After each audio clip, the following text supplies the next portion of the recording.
Aeroplane swimming pool. एक बहुत बड़ा शहर था जिसमें 2 करोड़पति रहते थे। उनके पास कोट हो या नोट हो, इससे हमें क्या लेना देना। ये सोचकर गांव के कोई भी लोग उन पर ज्यादा ध्यान नहीं देते थे। तभी उन दोनों में से एक, जिसका नाम राजेंद्र था, उसने सोचा कि सारे गांव के लोग उसकी तारीफ करें और उसकी गांव में कोई अच्छी सी पहचान बन जाए। जहाँ कहीं भी उसे लोग देखें तभी उसको पहचान पाए। इसीलिए बहुत ही बिजी रहने वाले एक सड़क पे उसने अपनी मूर्ति बना ली थी। वो मूर्ति सड़क के बीचों बीच थी, जिसके कारण आने जाने वाले सारे गाड़ियों को बहुत ही दिक्कत होती थी, जिससे हर कोई उस मूर्ति को गालियां देता था। लेकिन राजेंद्र तो बहुत ही खुश था और ये सोचता था कि अब वो बहुत ही फेमस हो गया है। ये हुई राजेंद्र की बात। और दूसरी तरफ था लड्डू सिंह। इसको भी फेमस होने का पागलपन बहुत ज्यादा ही था। लड्डू सिंह हमेशा यही सोचता था कि वो कभी न कभी राजेंद्र से जरूर ज्यादा फेमस हो जाएगा।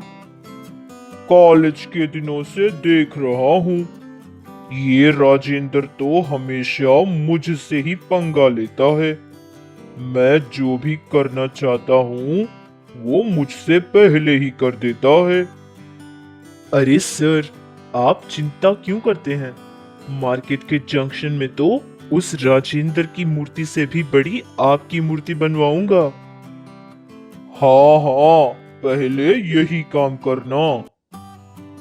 कुछ दिन बाद राजेंद्र उस गांव में गरीबों के लिए बहुत सारा पैसा बांटता है, जिसे देखकर लड्डू सिंह ने भी बहुत सारे गरीबों को मुफ्त में ही जमीन देता है। ये सब होने के बाद गांव के सारे लोग बस उन दोनों के ही बारे में बातें किया करते थे। और ये सब कुछ बहुत दिनों नहीं चला था। कुछ ही दिनों के बाद सारे लोग बस फिल्मों के बारे में बातें किया करते थे। इन दोनों के बारे में तो कोई कुछ नहीं कहता था, जिसे देखकर राजेंद्र ने सोचा कि इस बार कुछ अलग करेंगे। सारे लोग घर के सामने स्विमिंग पूल को बनाते हैं, लेकिन ये तो एक बस खरीदकर बस को ही स्विमिंग पूल बना देता है। उस स्विमिंग पूल बस में राजेंद्र सारा गांव घूम रहा था, जिसे देखकर सारे लोग ऐसे ही देखते रह गए थे।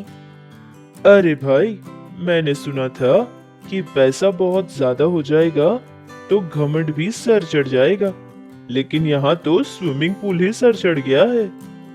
अरे रहने देना भाई, उसका पैसा है, उसकी मर्जी है, जैसा खर्च करना चाहे कर लेगा। वैसे भी ऐसी किस्मत सबको नहीं मिलती। देखो ना कैसे ऐश कर रहा है। अब उस गांव में स्विमिंग पूल बस ही हॉट टॉपिक बन गई थी। जिससे भी सुनो सिर्फ स्विमिंग पूल बस के ही बारे में बातें किया करते थे। अब ये सब कुछ देखकर लड्डू सिंह तो चुप होने वाला नहीं था। उसने सोचा कि वो एक एरोप्लेन में ही स्विमिंग पूल बनाएगा। बार बार देखो, हजार बार देखो कि देखने की चीज है हमारा एरोप्लेन। एरोप्लेन एरोप्लेन, ला ला ला ला ला ला ला। अरे सर, अब वो राजेंद्र तो आपसे मुकाबला कर ही नहीं पाएगा। अगर आपसे वो मुकाबला करना चाहे तो उसे कोई रॉकेट या फिर चांद पर जाना पड़ेगा। अब ये तो होने वाला नहीं है, तो आप निश्चिंत हो जाइएगा, आप ही फेमस हो जाएंगे। आपको वो कभी बीट नहीं कर पाएगा। वो लोग ऐसे ही बातें कर रहे थे कि अचानक एक बहुत तेज रोशनी वहां आती है और फिर गायब हो जाती है।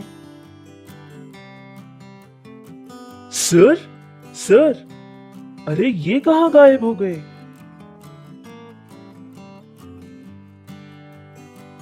एरोप्लेन में स्विमिंग पूल, ये टेक्नोलॉजी हमने भी नहीं की है। तुम जैसे लोगों की जरूरत जमीन पर नहीं है, हमारे पास है। अरे बचाओ रे बचाओ, कोई है तो मुझे बचाओ। ये एलियन मुझे उठाकर ले जा रहा है, मुझे कोई बचाओ। अगर ऐसी ही और ढेर सारी कॉमेडी कहानियाँ आपको चाहिए तो हमारे चैनल को सब्सक्राइब जरूर करना और इसको लाइक करना। कैसी लगी हमें कमेंट्स में जरूर बताइएगा। Pizza delivery boy. राकेश के बचपन ही में राकेश के पिता भगवान को प्यारे हो गए थे। तब से राकेश की माँ एक छोटा सा होटल बनाकर बहुत मेहनत करके राकेश को पढ़ाया करती थी। राकेश भी पढ़ने के साथ साथ अपने माँ के कामों में सहायता किया करता था और हमेशा यही सोचता रहता था कि वो बड़ा होने के बाद उसकी माँ की तरह ही एक होटल बनाएगा और उसका सपना था कि वो एक बहुत बड़ा शेफ बने। जब भी राकेश की माँ खाना बनाती थी तब वो करीब में खड़ा होकर देखा करता था और खाना कैसे बनाते हैं सीखा करता था।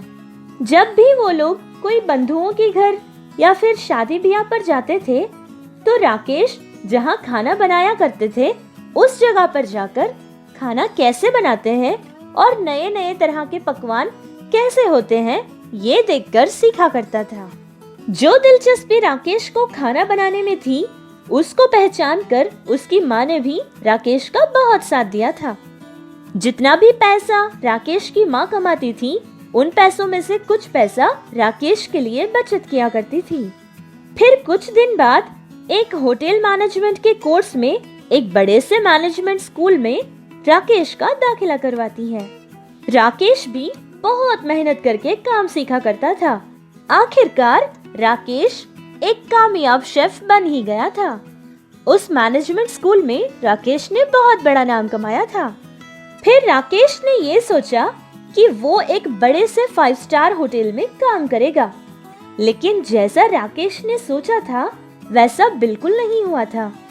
उसने कोशिश तो की थी लेकिन 5 स्टार होटल में काम करने का मौका राकेश को नहीं मिला था, क्योंकि राकेश के पास कोई रिकमेंडेशन नहीं थी, जिसकी वजह से राकेश को किसी भी 5 स्टार होटल में काम करने का मौका नहीं मिला था। अरे क्या हुआ बेटा, ऐसे मुंह लटकाए क्यों बैठे हो? अरे वो होटल नहीं तो कोई दूसरी होटल में काम मिल जाएगा। तुम कितना स्वादिष्ट खाना बनाते हो, तुम्हें तो किसी भी होटल में काम मिल जाएगा। हाँ, अब ऐसे मुंह लटकाए मत बैठो तुम। अरे माँ, तुम्हारी बेटी की तारीफ सिर्फ तुम अकेली करती हो। तुम्हें पता है माँ, उस होटल में मेरी तरफ कोई देखने वाला भी नहीं था।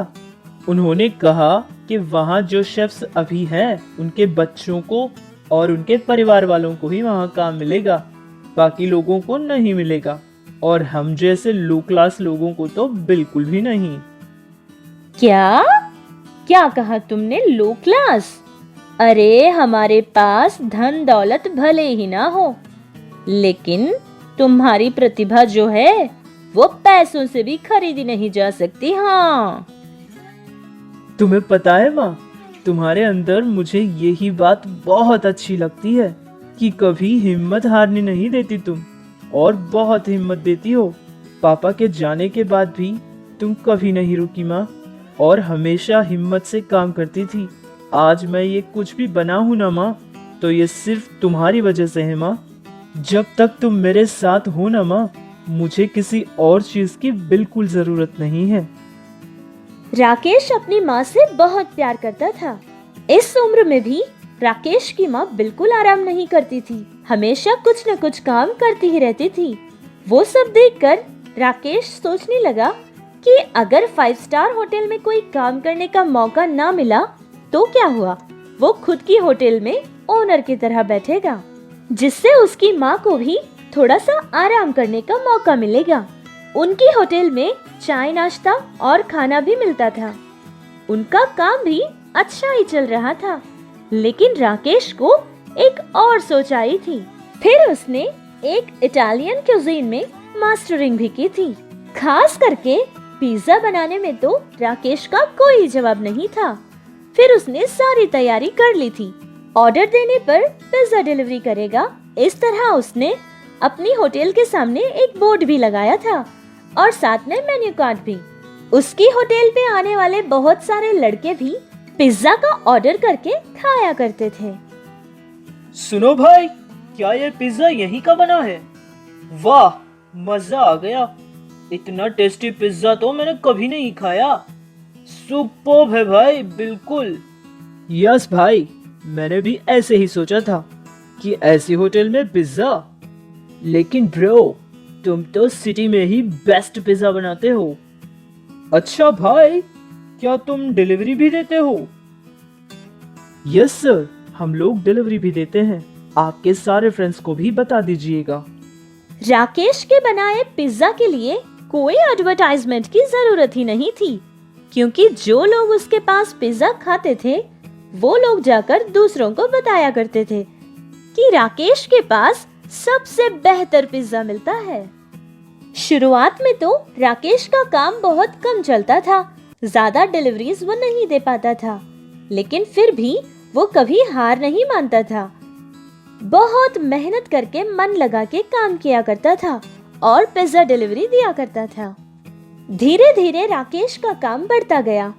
उस शहर में 50% से भी ज्यादा डिलीवरीज दिया करता था, जिससे कुछ ही दिनों में उसने अपना एक पिज्जा सेंटर भी खोला था। फिर उसका काम और कमाई दोनों ही अच्छे होने लगे और उसने कुछ वर्कर्स को काम पर रखा। 24 आवर्स पिज्जा डिलीवरी सर्विस भी उसने स्टार्ट की थी। एक ही दिन में राकेश को बहुत सारे ऑर्डर्स आते थे। जितना मन लगा के उसने मेहनत की थी, उतना ही उसे फायदा भी मिलता था। धीरे धीरे उसका काम और बढ़ता गया और उसके वर्कर्स भी बढ़ते गए और जगह जगह पर गांव में बहुत सारे पिज्जा सेंटर्स उसने खोल लिए थे।